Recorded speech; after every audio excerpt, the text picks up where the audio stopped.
I want to talk about how I study 8 languages a day, every day. And those 8 languages, again, if you don't know, are Spanish, German, Japanese, Mandarin Chinese, Teochew, which is a Chinese dialect, Korean, Arabic, and Sanskrit. And I remember at the beginning of this year at the Language Academy in the Language Learning Support Group, we went over our New Year's resolutions. And my New Year's resolution was to study foreign languages for an average of 2 to 3 hours a day. And so before I started making this video, I went through my spreadsheet where I record all my time. And I found that so far this year, I've studied for an average of 2 hours and 57 minutes a day. So yeah, I'm right on track, just under 3 hours, which feels really good. Maybe next year I'll be able to boost it up a little bit more, but yeah, I'm perfectly happy studying for 3 hours a day. So in order to study 8 languages a day every day, not every day I'm going to get my best study session in. So I try to have a basic activity that I can always do for every language in that day. So at least I can get a little bit of study time in, even if I'm super busy that day. So for most of the languages, that basic activity is Anki. Basically, I go through some flashcards through Anki that are up for review that day, and so I'm able to study the language that way. Normally, I study the languages in 15-minute blocks. I feel like 15 minutes is enough to get some good study in, to really focus for an amount of time, but also it's not too long so that you're burning yourself out in a study session. I feel like 15 minutes is just enough to focus in and learn something, and then you can stop, maybe take a couple-minute break, or you can just move on to another 15-minute session in a different language or a different activity. So for the languages that I'm better at, what I usually do is I read a book or I listen to an audiobook. For Spanish, right now I'm reading Abaddon el Exterminador by Ernesto Sabato, and this is the third book in kind of the trilogy of El Túnel and Sobre Héroes y Tumbas. For the audiobook Sobre Héroes y Tumbas, I have the print book here. But for this book and the audiobook, I listen to this when I go outside and I take a walk around the neighborhood for 20-30 minutes.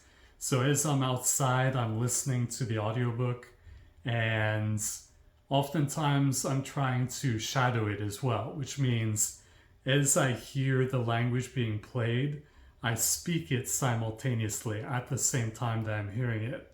So I'm trying to speak the language as I'm hearing it, which helps to improve my accent as well as my speaking ability, as well as also to internalize the text. So for German, I'm reading Die unendliche Geschichte, which is the never-ending story. You may have heard of this movie. It was very popular. I think it came out in the 80s. For Japanese, I'm reading Yume o Kanaeru Zo, which is this.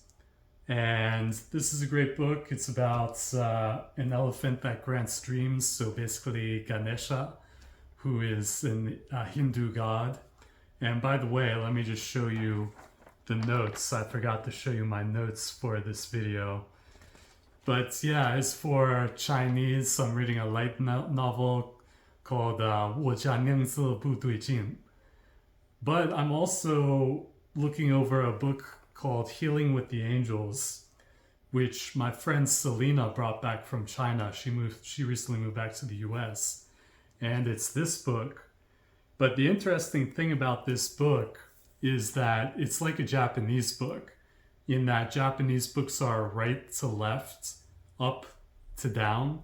I've only ever seen Chinese books left to right and across, but this book, if you look, it's from right to left and up down, like a Japanese book. Now, this book is written in traditional characters, so it's possible that this was made in Taiwan. And Taiwan tends to have a little bit more of a Japanese influence sometimes, so maybe that's why they made this book that way. So anyway, for the languages, it's not just that I'm reading them, but I'm also mining them for vocabulary that I want to learn. I used to use a website called vocabtracker.com. It's free, and this allowed me to create Anki flashcards automatically. But yeah, the dictionaries on that site are not so good, so I've started using migaku.com, which is really good. They have really nice dictionaries. And the only complaint I have is that you can't make close deletion flashcards automatically with them. But besides that, they're great. You know, they color code the words, so they allow you to see the pitch accent in Japanese. They color code it for the different tones in Chinese, as well as the genders in the European languages. But yeah, it's really, Migaku is so great. I highly recommend them. But yeah, basically I use these books to not only read, but also to find vocabulary that I then use Migaku to make into flashcards for Anki.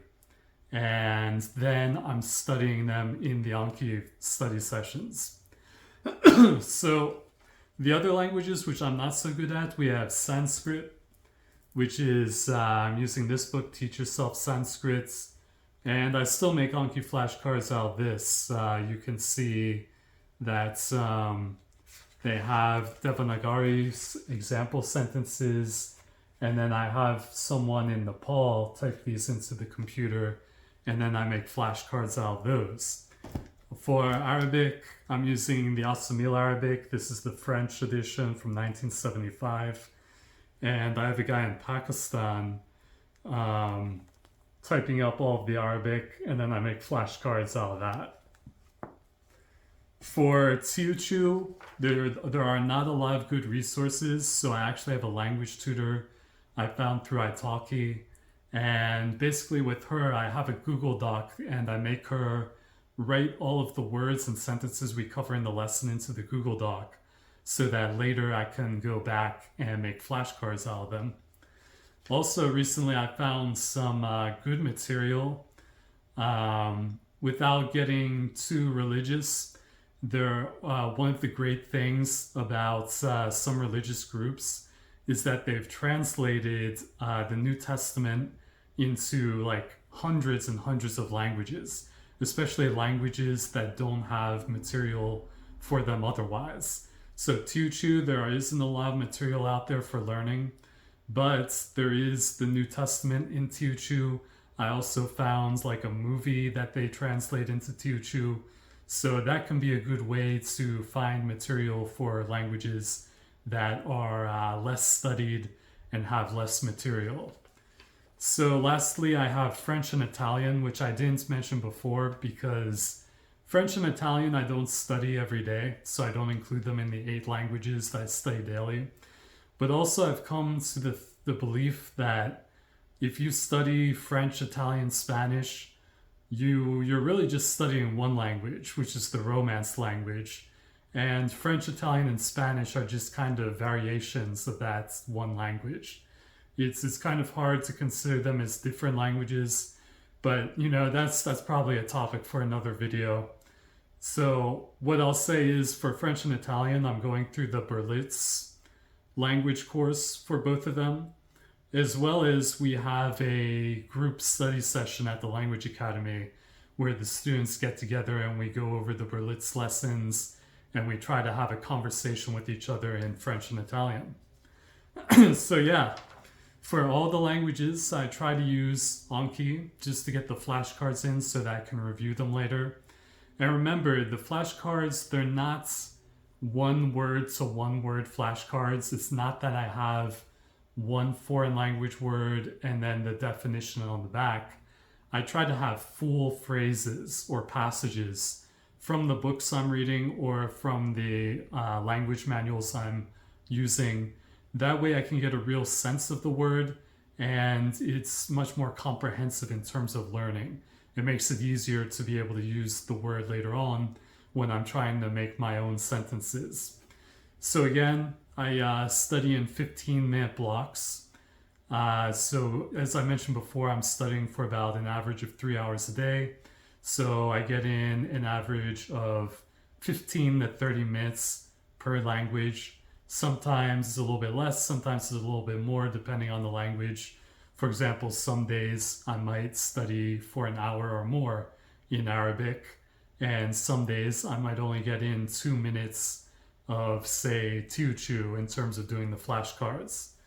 But my thought is that as long as you're doing a little bit of language study every day over a long enough period of time, that will add up to a lot over enough time.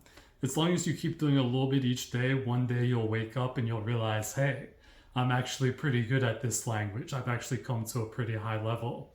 And I didn't even notice it because I was just studying for a little bit every day.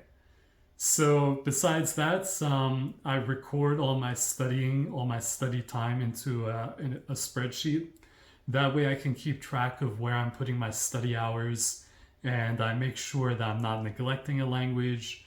And it's just fun to see the statistics about how much time I've spent in each language, as well as be able to motivate myself to study more. If you're not tracking it, you might be surprised. You might be studying less than you actually think you are, or you might be neglecting a language that you thought you had been studying. So yeah, it makes sense to use the spreadsheets, from time to time review how much time you're putting in. Don't go overboard. Don't become too intense about it. Some people get really into the numbers, and that can be a mistake because then you might get so into the numbers that when you don't hit your numbers, you beat yourself up and you start to not like to learn. That's something you want to avoid. Language learning should always be enjoyable. You should always be fun. You should never be beating yourself up. Don't talk badly to yourself because you didn't hit your targets. Even if you only studied for 1 minute over 3 days, just be happy that you got that 1 minute in, because that will lead you to the stage where you will be able to study for 5 minutes and then 10 minutes and then 15 minutes a day and so on and so forth.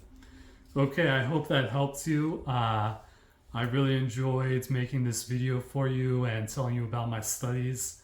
Hopefully this gave you some inspiration, and I would love to hear about your language studies. Tell me about how you study, how much you study, what texts you use, what books you read. Do you listen to audiobooks, audio materials? Let me know. Leave a comment and I will respond to every comment. Okay, thank you so much.